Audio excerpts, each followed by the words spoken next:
Hello friends, welcome my YouTube channel के अंदर आप सभी का स्वागत है। आप सभी साथियों के लिए बहुत इंटरेस्टिंग और प्यारी सी जो अपडेट है वो आप सभी साथियों के साथ लेकर आ चुका हूं। यानी कि बात करने वाला हूं आप सभी साथियों के लिए परमानेंट आपकी जो नर्सिंग ऑफिसर की वैकेंसी है उसके बारे में डिस्कस करूंगा। कंप्लीटली इन्फॉर्मेशन आप सभी साथियों को प्रोवाइड करवाऊंगा कि कौन कौन कैंडिडेट इस वैकेंसीज को अप्लाई कर सकते हैं, किस प्रकार से आपको इस वैकेंसीज को अप्लाई करना है। ये सारी जानकारी, ये सारी इन्फॉर्मेशन आपको इस वीडियो के अंदर जरूर से दूंगा। सबसे पहले आपको बता देता हूँ कि इस भर्ती के आपके जो एप्लीकेशन फॉर्म है वो एप्लीकेशन फॉर्म आपके भरे जाएंगे ऑनलाइन तरीके से, यानी कि ऑनलाइन इसकी जो ऑफिशियल वेबसाइट है उस ऑफिशियल वेबसाइट से आपके जो एप्लीकेशन फॉर्म है वो आपको यहाँ पर देखने को मिल जाएंगे। इसकी ऑफिशियल वेबसाइट की अगर मैं बात करूँ तो www.amsexams.ac.in आपको जो इसकी ऑफिशियल वेबसाइट है ये आपको प्रोवाइड करवाई गई है। इसी ऑफिशियल वेबसाइट से आपका जो एप्लीकेशन फॉर्म है वो आपका यहाँ पर क्या होगा, फिल होगा। और इसके अंदर देख लीजिएगा आपके जो एप्लीकेशन फॉर्म स्टार्ट होंगे वो होंगे आपके 24 फरवरी यानी कि 24 फरवरी से आपका जो एप्लीकेशन फॉर्म की स्टार्टिंग है वो आपकी यहाँ पर हो जाएगी और लास्ट डेट आपकी रहेगी 16 मार्च, यानी कि 24 फरवरी से 16 मार्च तक आप क्या कर पाएंगे, इस वैकेंसीज को आप अप्लाई कर पाएंगे। इस भर्ती के लिए आप एलिजिबल्स रहेंगे। तो बिल्कुल से जो भी इंटरेस्टिंग कैंडिडेट हैं, जो भी इस वैकेंसीज को अप्लाई करना चाहते हैं, उन साथियों को मैं बता दूं कि आप बिल्कुल से इस वैकेंसीज को यहाँ पर आप अप्लाई कर सकते हैं। एलिजिबिलिटी क्राइटेरिया के बारे में बात करूं कि कौन कौन कैंडिडेट इस वैकेंसीज को अप्लाई कर सकते हैं, तो यहाँ पर देख लीजिएगा एलिजिबिलिटी क्राइटेरिया के बारे में अगर यहाँ पर मैं डिस्कस करूं तो इसके अंदर देख लीजिएगा आपको जो असेंशियल क्वालिफिकेशन देखने को मिलेगी। बीएससी हॉर्न्स नर्सिंग जो कैंडिडेट है, जिन्होंने बीएससी हॉर्न्स नर्सिंग कर रखा है, वो कैंडिडेट क्या कर पाएंगे, इस वैकेंसीज को अप्लाई कर पाएंगे, इस भर्ती के लिए एलिजिबल्स रहेंगे।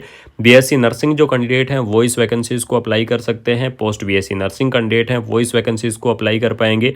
और जो एमएससी नर्सिंग कैंडिडेट हैं वो भी क्या कर सकते हैं, इस पोस्ट को अप्लाई कर सकते हैं। यानी कि चाहे आपने नर्सिंग के अंदर क्या किया हुआ है, डिग्री किया हुआ है, या फिर आपने नर्सिंग के अंदर क्या किया हुआ है, डिप्लोमा किया हुआ है, तो डिग्री और डिप्लोमा वाले जो कैंडिडेट हैं वो इस वैकेंसीज को अप्लाई कर पाएंगे। यानी कि BSc horns, BSc, post BSc, MSc और साथ में जो जीएनएम कैंडिडेट हैं, जिन्होंने क्या कर रखा है, जनरल नर्सिंग एंड मिडवाइफरी, यानी कि जो जीएनएम वाले कैंडिडेट हैं, उनको मैं बता दूं कि आपको यहाँ पर अप्लाई कर सकते हैं। बिल्कुल से आप इस भर्ती के लिए एलिजिबल्स रहेंगे। लेकिन आपको यानी कि जो जीएनएम वाले कैंडिडेट हैं उनको आपको 50 बेडेड हॉस्पिटल का मिनिमम आपको 2 ईयर का जो एक्सपीरियंस है वो आपको यहाँ पर क्या करना होगा, प्रोवाइड आपको करवाना होगा। यानी कि 2 ईयर का जो एक्सपीरियंस है वो आपका यहाँ पर होने वाला है।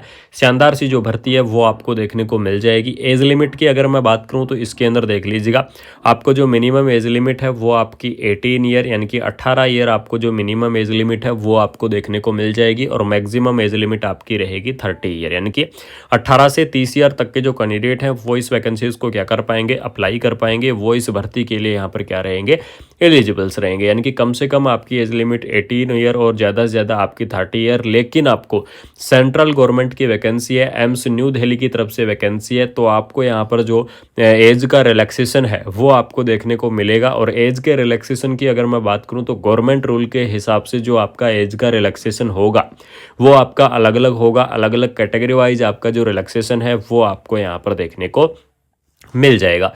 जैसे कि मैं ओबीसी कैटेगरी की बात करूं तो ओबीसी कैटेगरी के लिए आपको 3 ईयर का जो रिलैक्सेशन है वो आपको देखने को मिल जाएगा। पीडब्ल्यूडी कैंडिडेट की मैं बात करूं तो आपको 10 ईयर का जो रिलैक्सेशन है वो आपको देखने को मिलेगा। और एससी और एसटी कैटेगरी की मैं बात करूं तो आपको 5 ईयर का जो रिलैक्सेशन है वो आपको देखने को मिल जाएगा। यानी कि इस प्रकार से आपका अलग अलग कैटेगरी वाइज जो रिलैक्सेशन है वो आपका रहने वाला है। अलग अलग कैटेगरी वाइज आपको जो रिलैक्सेशन है वो आपको यहाँ पर क्या किया जाएगा, प्रोवाइड आपको करवाया जाएगा। एप्लीकेशन फ़ीस के बारे में चर्चा करेंगे कि इस भर्ती के अंदर आपकी जो एप्लीकेशन की फ़ीस है वो आपकी क्या रहने वाली है। तो एप्लीकेशन फ़ीस के अंदर देख लीजिएगा आपको जनरल नर्सिंग एंड मिडवाइफरी, या फिर अगर मैं बात करूं तो इसके अंदर देख लीजिएगा जीएनएम और जो बीएससी कैंडिडेट हैं, यानी कि जो जनरल कैटेगरी से बिलोंग करते हैं और जो ओबीसी कैटेगरी से बिलोंग करते हैं, तो जनरल और ओबीसी कैटेगरी वालों के लिए आपको 3000 यानी कि 3000 रुपये आपको जो एप्लीकेशन फ़ीस है वो आपको देखने को मिलेगी। एससी और एसटी कैंडिडेट है, वो कैंडिडेट क्या करें, 2400 यानी कि 2400 रुपये आपको जो एप्लीकेशन फ़ीस है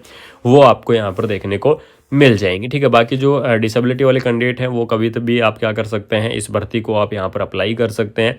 और इसके अंदर आपको मैं एप्लीकेशन फ़ीस की बात करूँ तो एप्लीकेशन फ़ीस किसी भी माध्यम से, यानी कि या तो आप debit card, credit card, net banking, किसी भी माध्यम से आप क्या कर सकते हैं, एप्लीकेशन फ़ीस को आप पे कर सकते हैं। एप्लीकेशन फ़ीस आप यहाँ पर भर सकते हैं। ठीक है, इसके अंदर देख लीजिएगा आपका सीबीटी एग्ज़ाम की डेट आपकी दे दी गई है और पहले भी आपको बता दिया गया था सीबीटी एग्ज़ाम रहेगा आपका 11 अप्रैल यानी कि 11 अप्रैल को आपका क्या रहने वाला है, इसका जो सीबीटी एग्ज़ाम है वो आपको देखने को मिल जाएगा।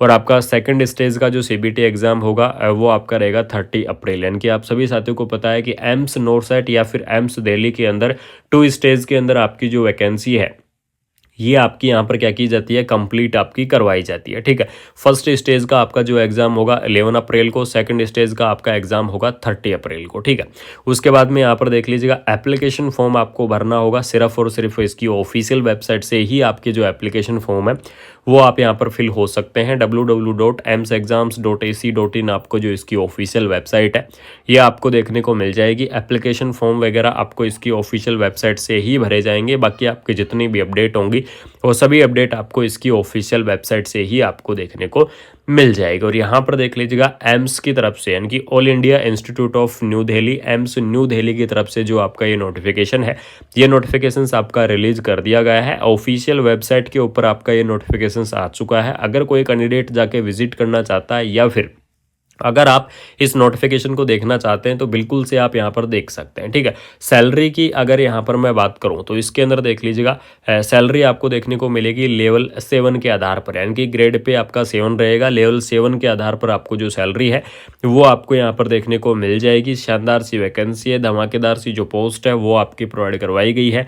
इस भर्ती के एप्लीकेशन फॉर्म स्टार्ट होंगे 24 फरवरी से और लास्ट डेट रहेगी आपकी 16 मार्च। तो बिल्कुल से आप क्या करेंगे, इस वैकेंसीज को आप अप्लाई कर दीजिएगा। मैंने आपको पहले भी बताया था कि इसका शॉर्ट नोटिफिकेशन फरवरी के लास्ट वीक के अंदर जारी होने की संभावनाएं थी, लेकिन यहाँ पर जल्दी ही कर दिया है। एम्स न्यू दिल्ली की तरफ से परमानेंट आपकी जो वैकेंसी है वो आपको देखने को मिलेगी। तो अगर आपको ये इन्फॉर्मेशन अच्छी लगी, पोस्ट आपकी कितनी रहेंगी उस चीज़ के बारे में आपको मैं बता देता हूँ कि इसके अंदर आपको जो पोस्ट है लगभग आपकी 3000 प्लस जो पोस्ट है वो आपको यहाँ पर देखने को मिल जाएंगी। तो एम्स की तरफ से आपको शानदार सी वैकेंसी दे दी गई है, धमाकेदार सी जो पोस्ट है वो आप सभी साथियों की यहाँ पर रिलीज कर दी गई है। अगर आपको ये इन्फॉर्मेशन अच्छी लगी, अगर आपको ये अपडेट अच्छी लगी तो वीडियो को आपको क्या करना है, शेयर करना है। ज़्यादा से ज़्यादा वीडियो को शेयर कर दो, चैनल को सब्सक्राइब करके बेल आइकन को प्रेस कर लो। जिन साथियों ने अभी तक चैनल को सब्सक्राइब नहीं किया है वो साथी जाके एक बार फटाफट से चैनल को सब्सक्राइब कर लेना। बाकी मिलते हैं कोई नई अपडेट के साथ, कोई शानदार सी इन्फॉर्मेशन के साथ। Thank you so much. BSc horns, BSc post BSc, MSc और साथ में जो जीएनएम कैंडिडेट है जिन्होंने क्या कर रखा है जनरल नर्सिंग एंड मिडवाइफरी यानी कि जो जीएनएम वाले कैंडिडेट हैं उनको मैं बता दूं कि आपको यहाँ पर अप्लाई कर सकते हैं। बिल्कुल से आप इस भर्ती के लिए एलिजिबल्स रहेंगे, लेकिन आपको यानी कि जो जीएनएम वाले कैंडिडेट हैं उनको आपको 50 बेडेड हॉस्पिटल का मिनिमम आपको 2 ईयर का जो एक्सपीरियंस है वो आपको यहाँ पर क्या करना होगा, प्रोवाइड आपको करवाना होगा। यानी कि 2 ईयर का जो एक्सपीरियंस है वो आपका यहाँ पर होने वाला है। शानदार सी जो भर्ती है वो आपको देखने